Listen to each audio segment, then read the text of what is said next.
Gálatas 2, 19 a 21.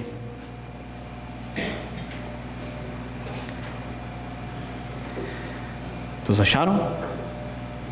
Diz assim: pois pela lei eu morri para a lei, a fim de viver para Deus. Já estou crucificado com Cristo. Portanto, não sou mais eu quem vive, mas é Cristo que vive em mim. E essa vida que vivo agora no corpo, vivo pela fé no Filho de Deus, que me amou e se entregou por mim. Assim, não cancelo a graça de Deus, pois se a justiça vem por meio da lei, então Cristo morreu inutilmente. Amém. Gálatas é um livro muito especial, e muito especial dentro do Novo Testamento. Lutero dizia, por exemplo, que a carta de Gálatas era a sua Catarina von Bora, que era a esposa dele. A carta que ele tinha o maior apreço e o maior carinho. E quando lemos essa carta, percebemos que é a carta mais passional do apóstolo Paulo. A carta mais enérgica, a carta mais pessoal. E não era para menos porque a igreja da Galácia, que é uma região que hoje está dentro da Turquia, a igreja que foi implantada lá foi implantada justamente pelos esforços do próprio apóstolo Paulo. E muitos cristãos daquela região foram impactados pelo evangelho por meio da pregação e da proclamação de Paulo, e por isso, tanto os irmãos da igreja de Galácia quanto Paulo mesmo nutriam entre si uma relação muito próxima de afinidade e de carinho. Paulo ficou um determinado tempo na região da Galácia, implantando a igreja, evangelizando, ensinando a palavra do Senhor, e depois Paulo seguiu o seu rumo a outras regiões. E depois que Paulo partiu daquela região, alguns conflitos começaram a pipocar dentro da igreja da Galácia. A gente está falando numa época em que o cristianismo estava começando a se expandir. O cristianismo nasceu na Judéia, Jesus era judeu. Depois que Jesus pregou, morreu e ressuscitou, os discípulos começaram a levar para cada vez mais longe. Lembra que Atos fala: e serei minhas testemunhas tanto na Judéia quanto na Samaria, até os confins. Então os discípulos estavam nessa caminhada, saindo do ponto central, da onde todas as coisas nasceram, para fora. Eles já haviam ido para Samaria, já estavam atravessando o Mediterrâneo para ir para outras partes da Ásia Menor e depois para a Europa. E a igreja naquela época era formada por dois tipos de pessoas, por dois grupos bem definidos. Os primeiros eram os judeus que haviam sido convertidos. Então, as pessoas que nasceram como judeus, como israelitas, cresceram como judeus, mas num determinado tempo eles ouviram a mensagem do evangelho e entregaram a sua vida a Jesus, se converteram, viraram cristãos. E o segundo tipo de pessoas eram os não-judeus que faziam parte da igreja. Então, os primeiros conflitos dentro da igreja foi por causa dessa partilha que aconteceu, até de uma forma natural, entre judeus, cristãos e entre gentios, entre aqueles que não eram judeus, entre aqueles que eram pagãos de fora. A grande questão da igreja primitiva era o seguinte: será que a igreja deveria permanecer como uma igreja fechada, só para os judeus, ou a igreja deveria abrir as suas portas para aceitar, além dos judeus, também não judeus, aceitando-os como irmãos? Essa era uma questão muito importante naquela época. E quando a gente lê, por exemplo, o livro de Atos, a gente vê muito bem os desdobramentos dessa história. Os apóstolos fizeram uma grande reunião em Jerusalém e acabaram o quê? Tomando uma decisão de aceitar a entrada dos não-judeus dentro da igreja, batizando-os e aceitando-os como irmãos. E é com base nisso que a igreja de Jerusalém envia para fora, para além da própria Judéia, para o exterior, a alguns missionários, entre eles Paulo e também o amigo de Paulo, Barnabé. Se a gente for abrir um parênteses aqui, a gente tem que entender muito bem qual que era o relacionamento que um judeu tinha com um gentil, por exemplo, naquela época. Os judeus da época de Paulo, eles não se davam muito bem com os gentios. Então, aquelas pessoas que nasciam como judeus, que viviam como judeus, que obedeciam à lei de Moisés, que obedeciam à tradição, eles não se davam bem com as pessoas que não eram judias. Eles tinham uma bronca danada com os romanos, que eram os seus dominadores na época. Eles tinham uma bronca com todos os seus vizinhos, porque todos os seus vizinhos, historicamente, sempre conspiravam contra os judeus. Os judeus chamavam os gentios de pecadores.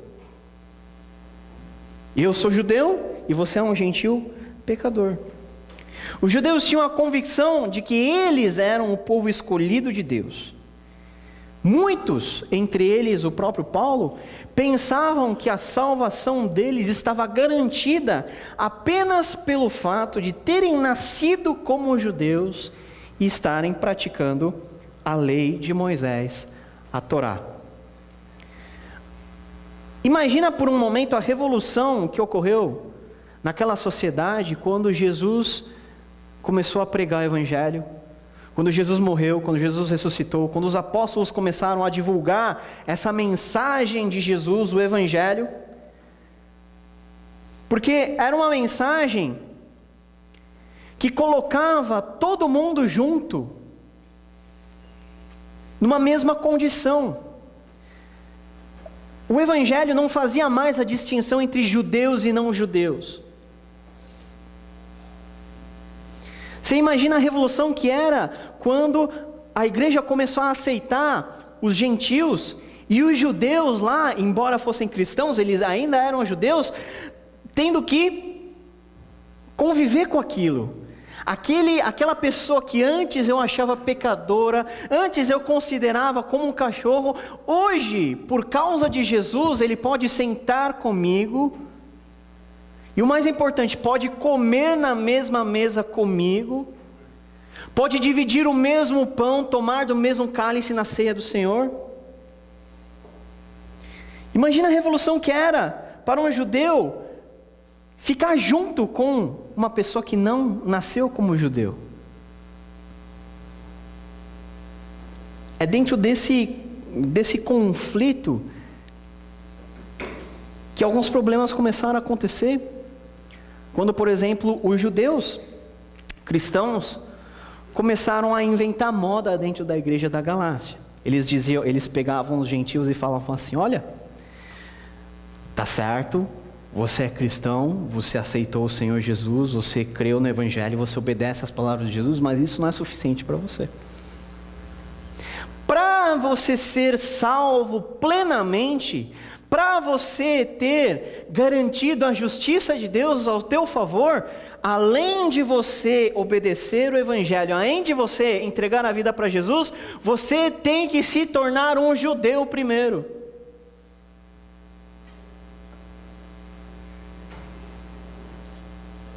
Eles diziam que só aceitariam os gentios como irmãos plenos se antes eles virassem judeus.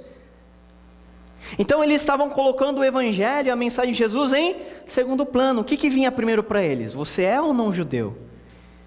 E qual que era a marca distintiva para um judeu? A circuncisão. Todo menino judeu ao 8º dia tinha o prepúcio cortado como marca de que ele era judeu, de que ele era o povo de Deus. E os judeus cristãos começaram a ensinar que os gentios tinham que ser circuncidados na igreja.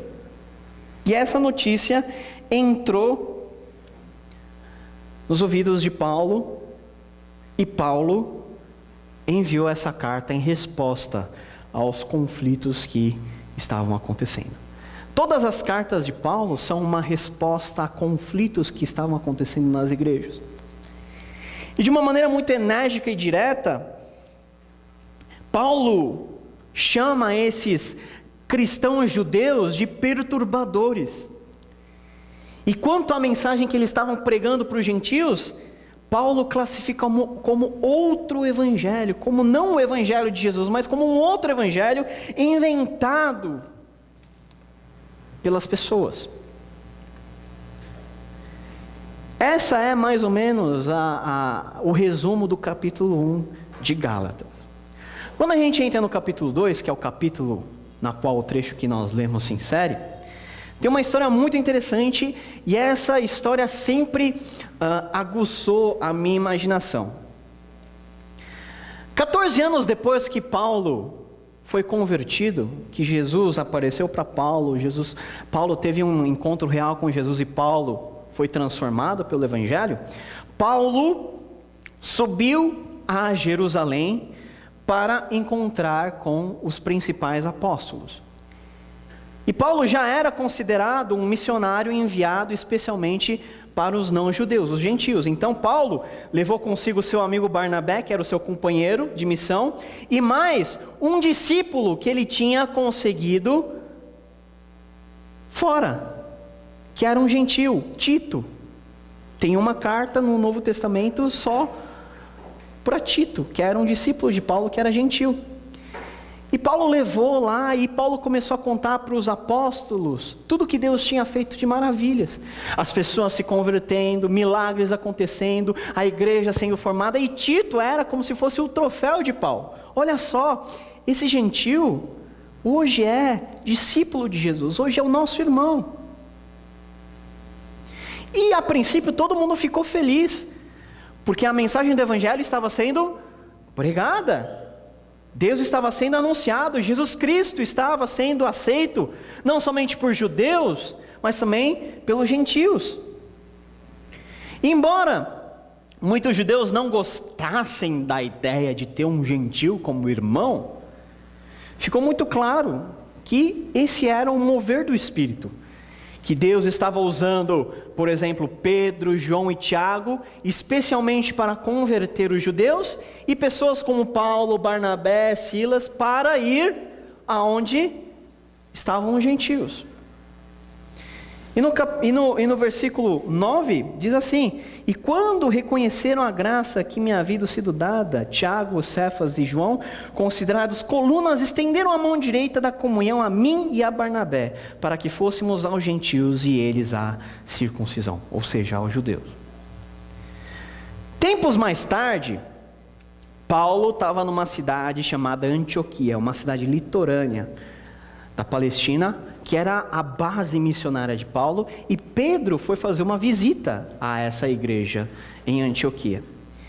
E aconteceu o seguinte: quando Pedro chegou, Pedro começou a se confraternizar com todo mundo, com os gentios. Pedro sentou à mesa com os gentios, com os não-judeus, e começou a comer, começou a comungar com eles. Mas, quando o grupo dos judeus chegou no lugar, o que Pedro fez? Pedro largou os gentios e foi sentar e comer com os judeus. E isso, aos olhos de Paulo, foi uma tremenda sacanagem que Pedro fez.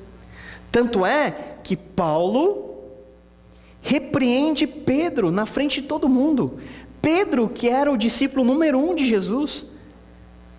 Versículo 11: quando porém Cefas chegou a Antioquia, o enfrentei abertamente porque merecia ser repreendido. Qual que era o problema de Pedro abandonar a refeição com os gentios e ir lá comer com os judeus? Implicitamente, Pedro estava demonstrando o seguinte: olha, os judeus têm prioridade. Vocês que são gentios, vocês têm que viver que nem eles. Era essa a mensagem que Pedro estava passando implicitamente nas suas ações. E é a partir desse evento, onde Paulo e Pedro têm um conflito, em que a gente começa a entender um pouquinho do texto que nós lemos hoje.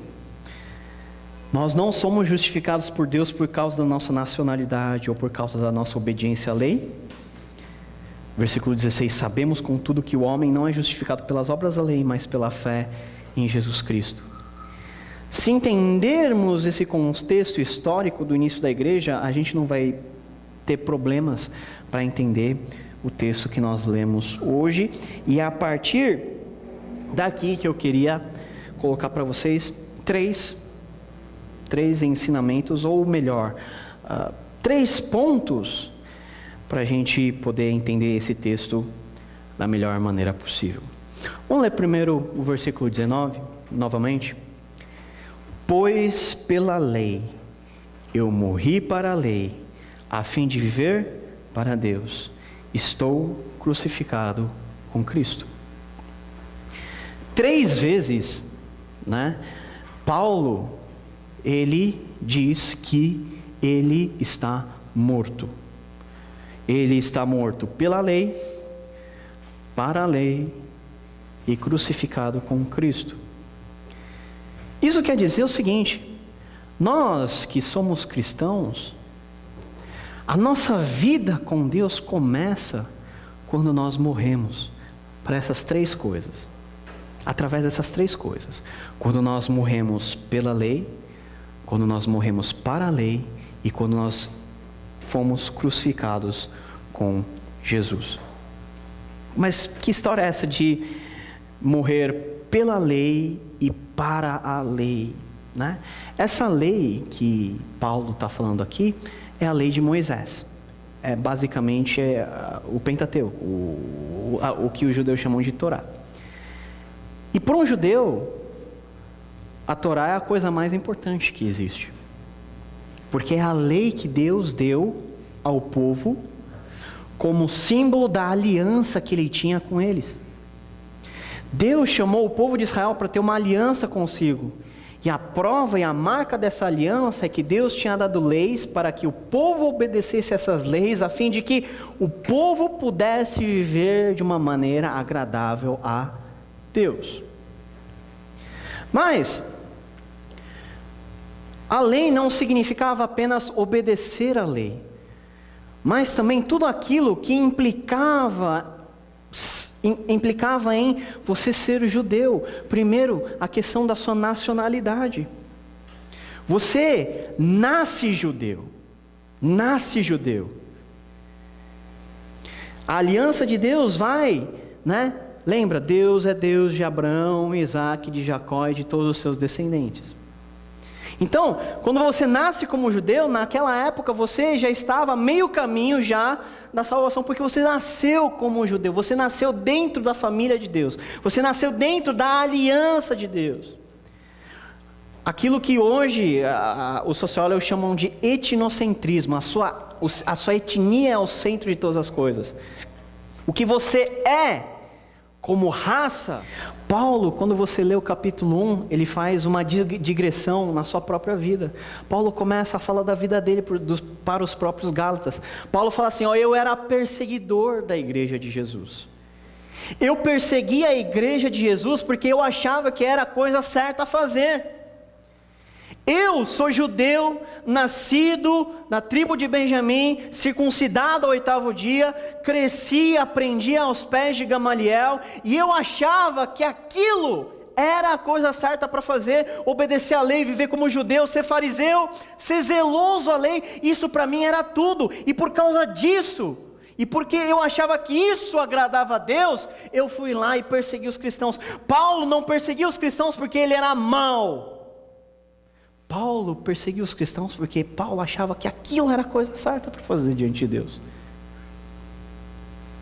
Paulo era impecável na lei, mas quando Paulo, no caminho dele para perseguir os cristãos na cidade de Damasco, ele encontra Jesus ressurreto na frente dele,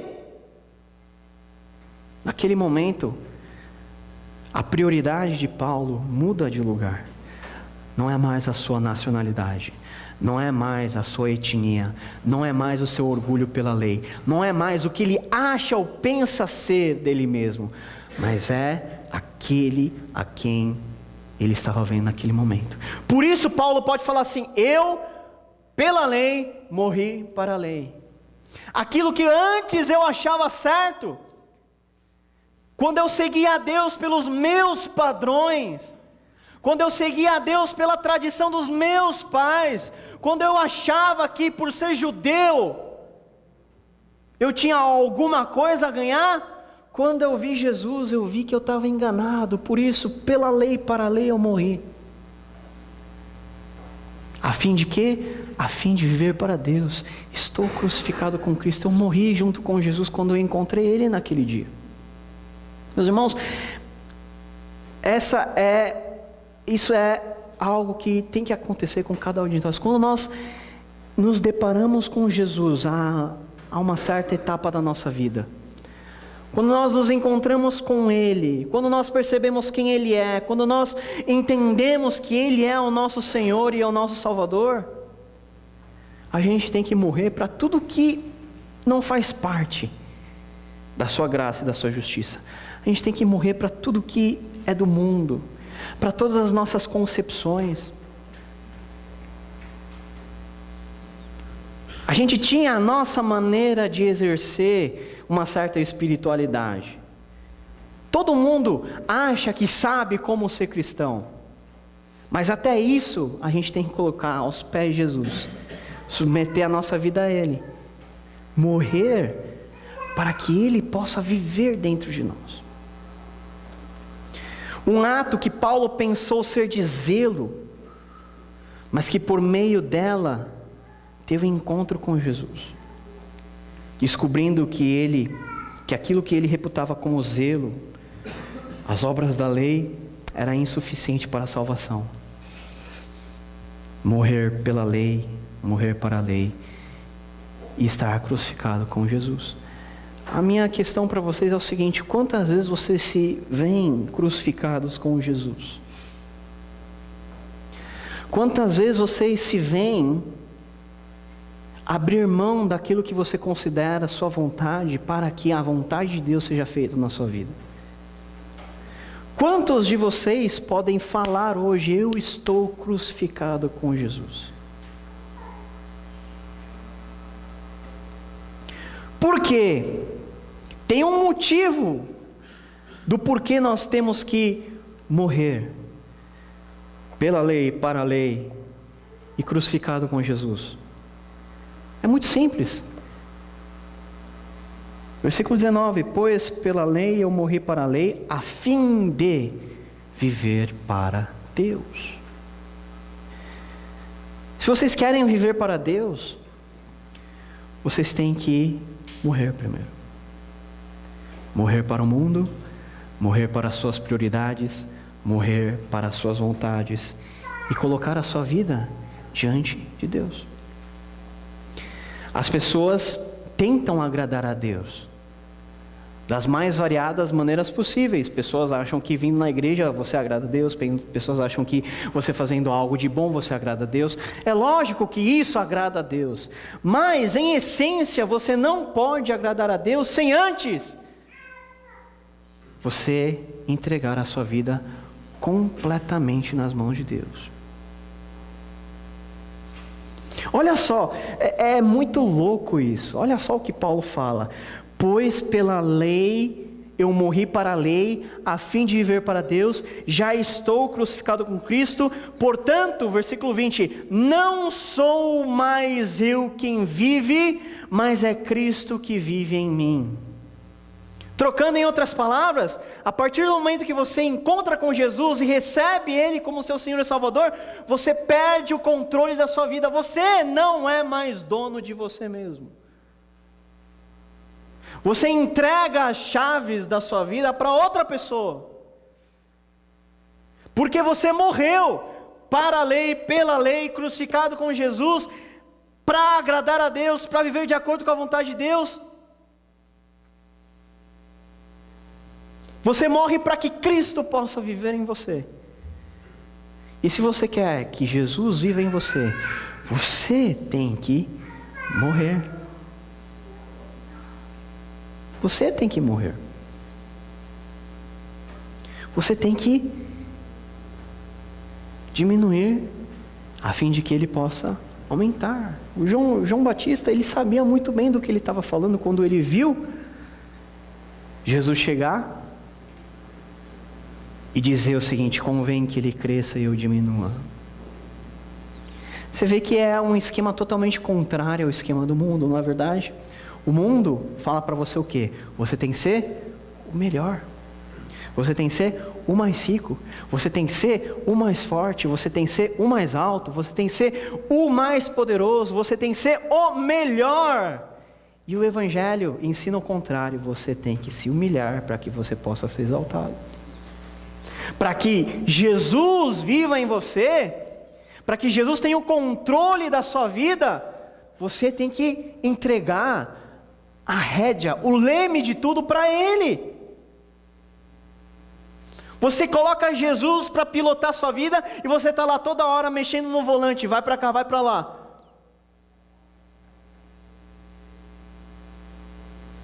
Eu estou morto, portanto não sou mais eu quem vive, mas Cristo é quem vive em mim, e essa vida que vivo agora no corpo, que nova vida é essa? Eu morri, e essa vida que eu vivo é uma nova vida, que nós começamos a viver ainda no corpo, ainda aqui. Não despreze a sua vida aqui na terra, porque é a partir dessa vida que você começa a galgar com uma eternidade.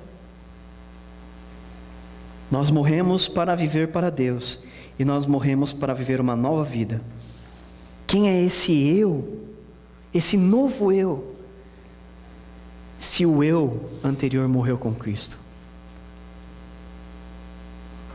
É um eu aonde o controle não está nas nossas mãos, mas é um eu aonde Jesus vive, reina e domina. É uma nova vida.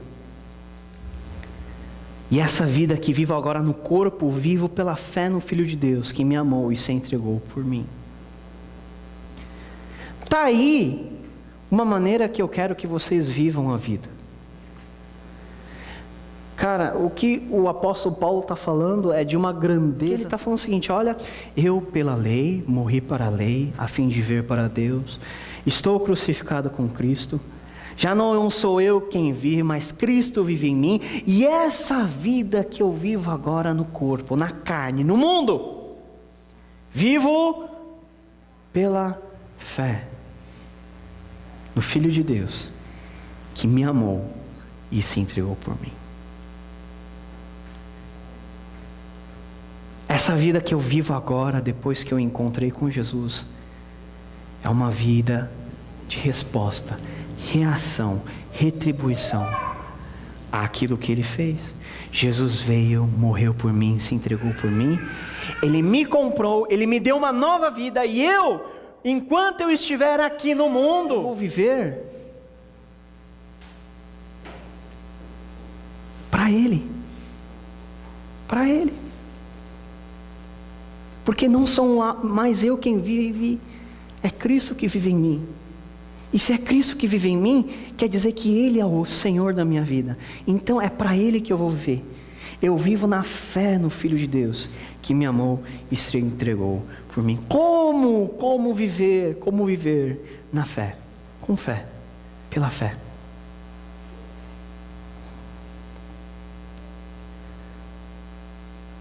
Talvez essa seja a resposta mais curta, mais simples, mas a mais difícil de viver. Porque crer em Deus, crer no seu Filho Jesus, implica em crer, muitas vezes, naquilo que você não vê possibilidade de acontecer. Crer em Jesus significa, muitas vezes, você ficar quieto e ouvir Deus. Crer em Jesus muitas vezes significa você deixar de fazer algo porque você sabe que isso desagrada a Deus, para fazer outra coisa que você não gosta de fazer, mas você tem que fazer, porque Deus se agrada disso. Na fé. Não é à toa que no Novo e no Antigo Testamento Deus fala assim: o meu justo viverá da fé.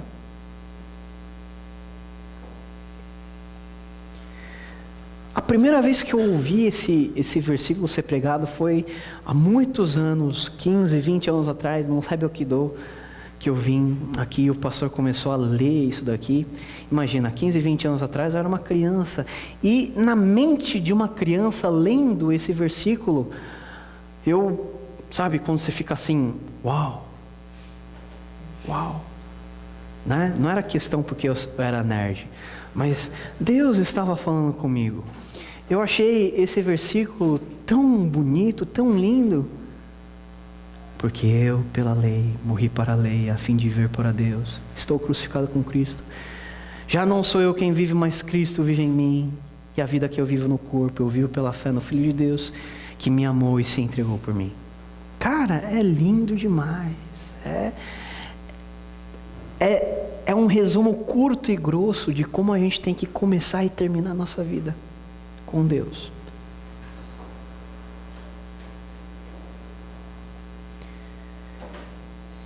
E a conclusão que eu chego para vocês é o seguinte: se nós não morrermos, se nós não deixarmos Jesus viver dentro de nós, nós podemos tornar a morte de Jesus algo inútil. E é esse o versículo que me choca todas as vezes que eu leio. Versículo 21. Assim, não cancelo a graça de Deus, pois se a justiça vem por meio da lei, então Cristo morreu inutilmente. Como assim? Cristo morreu inutilmente? Não, Cristo não morreu inutilmente. Mas eu, pelas minhas ações, posso tornar a morte de Cristo inútil, pelo menos para mim, em vão, em nada. Quando nós vivemos uma vida em que a graça de Deus está ausente, nós fazemos Cristo morrer inutilmente por nós. Quando nós colocamos nossas condições acima daquilo que o Evangelho nos ensina, nós estamos tornando a morte de Deus inútil.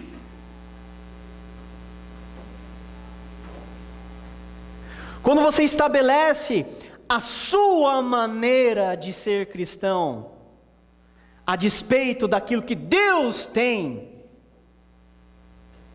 de maneira para você ser cristão, nós estamos tornando a morte de Cristo em algo nulo para nossas vidas. Tem gente que fala assim: ah, não, eu vou viver do meu jeito, eu creio em Deus do meu jeito, eu vou para a igreja do meu jeito, eu faço tudo do meu jeito. Será que o teu jeito é tão correto assim? Você coloca a mão no teu fogo, garantindo que o teu jeito é o melhor? Por que nós não colocamos o jeito de Jesus em primeiro lugar? Por que nós não vivemos de acordo com o jeito de Jesus? Por que a gente não obedece o Evangelho, colocando o Evangelho à frente das nossas vontades? E por que sempre a gente tem que inverter, colocando o que a gente quer primeiro? Eu quero isso primeiro, depois eu vou para a igreja, depois eu te obedeço, mas dá primeiro isso que eu quero. Não é esse tipo de acordo que a gente faz com Deus? Toda vez é a mesma coisa. Aí quando não acontece, você não vem mais na igreja. Aí quando você não acontece, você se desilude. Mas a ilusão não foi criada por Deus, você mesmo criou a própria ilusão. Você cavou a cova onde você caiu.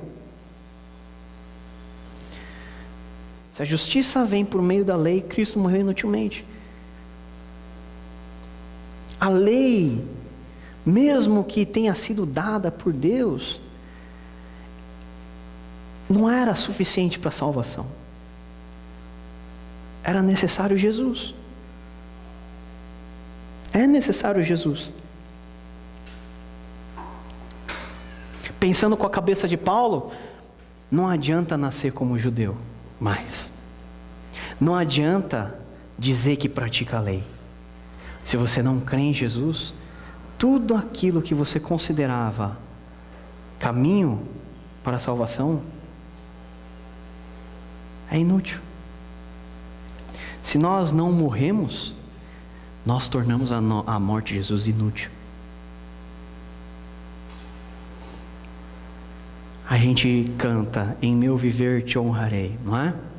Em meu viver te honrarei. como honrar a Deus, como honrar Jesus, se eu não diminuo, se eu não coloco as minhas vontades, todas as coisas aos pés de Deus. Isso não implica dizer que Deus quer castrar os sonhos de cada um, que Deus quer que todo mundo seja miserável, pobre, sofredor. Não! Acontece que você só descobre realmente a razão da vida, o porquê de você existir e a tal chamada felicidade, quando você se vê exatamente no centro da vontade de Deus. Não tem sensação mais gostosa de você olhar para o lado, olhar para a sua vida e você chegar na conclusão: eu estou exatamente onde Deus quer que eu esteja. Alguém já sentiu isso? Cara, você não sabe o prazer que isso dá. Isso talvez seja a definição mais simples da felicidade. Você pode estar num barraco, você pode estar numa situação fisicamente atribulada, como Paulo sempre esteve. A maioria das cartas que Paulo escreve, pedindo para os cristãos se alegrarem, pedindo para os cristãos terem esperança, Paulo escreveu com grilhões nas mãos, trancafiado em masmorras, preso. Porque ainda que ele estivesse na prisão, ele olhava para dentro de si, ele olhava com os olhos espirituais ao redor de todas as coisas que o cercavam, e ele chegava na conclusão: eu estou exatamente aonde Deus quer que eu esteja, e para mim isso basta.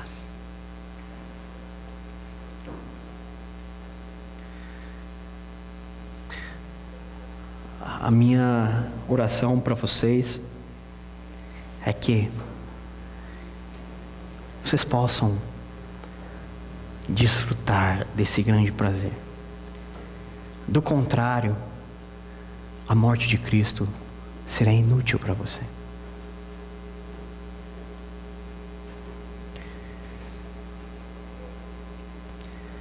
Como que a gente pode viver uma vida para Deus, uma vida nova para Deus? Morrendo para tudo aquilo que é padrão humano, colocando a nossa vida no controle de Jesus para que Ele viva no nosso lugar. E viver, a partir de hoje, até o dia em que Deus nos levar, confiando em Jesus, pela fé no Filho de Deus, que me amou e se entregou por mim.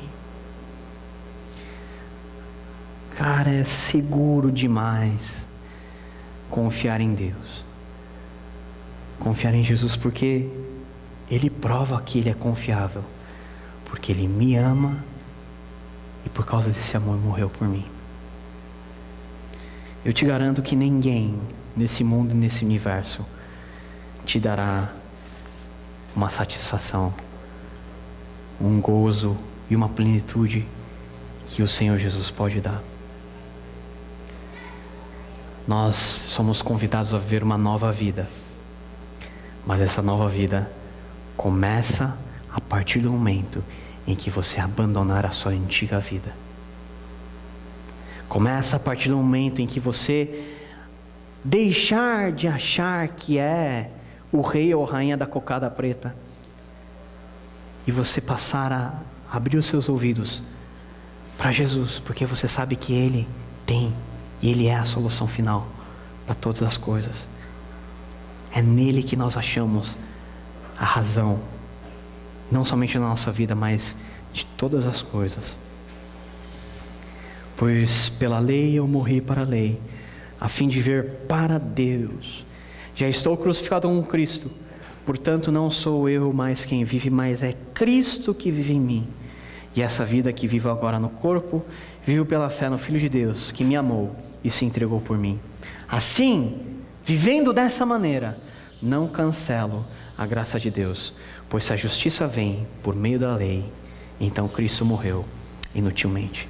Que nós possamos fazer valer a pena, não a nossa vida, mas a vida que foi entregue por nós, que é a vida do nosso Senhor Jesus Cristo. Vamos orar?